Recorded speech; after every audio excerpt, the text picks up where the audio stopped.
Let's dive right in.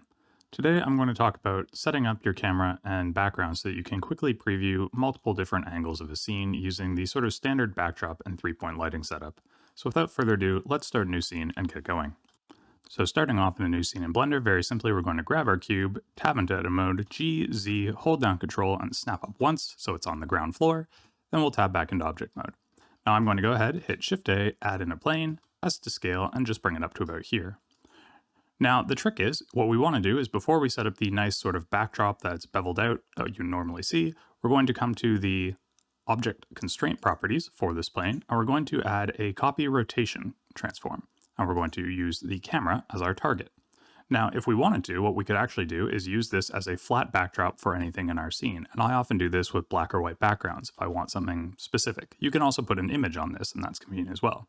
Then you would just hit G, Z, and then hit Z again so that you're moving the plane in its own rotated coordinates, and you can see it's now behind the actual cube. And if I just scale it up, it will take up the whole space.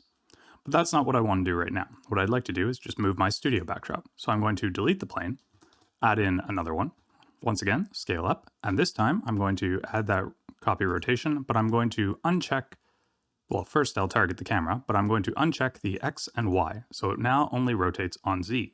If I hit 0 on my number pad to view my camera, then I can tab into edit mode, hit 2 for edge select, grab that rear facing edge, hit E, Z, extrude up, grab this edge again, Control B, and then roll up on my mouse wheel several times to get the nice curved backdrop, tab back, right click shade smooth, and now S and Shift Z so that I can just scale this up. I can also hit S and X twice or Y twice to scale it in the X or Y direction. Now the reason that you want to do this is now when I have my camera set up, and I'll just go to it, you can see if I come to cycles, then come to the camera, if I hit N, view, camera to view, and then we go into our render view, what you can see now is that our background is actually following us as we move. So now I don't have to worry about the background clipping out my object or being in the way, and if it's sufficiently large, then I don't have to worry about it clipping out on the sides either. So you can see I can explore all kinds of different background options for this cube, or for any number of elements in the scene.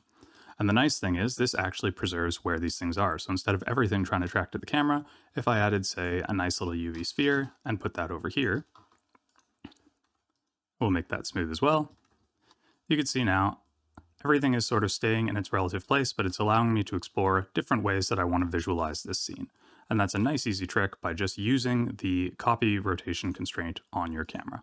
And again, if you want to do both X and Y on a flat plane, you can get a nice background, usually good for if you don't want shadows to be cast. But otherwise, very simply, add a copy rotation, use your camera as a target, and keep it in just the Z, and now you have this nice standard studio lighting background that will follow you around no matter where you go. This also works if you want to animate spinning around this thing and you don't want your background to clip at various points of the camera angle.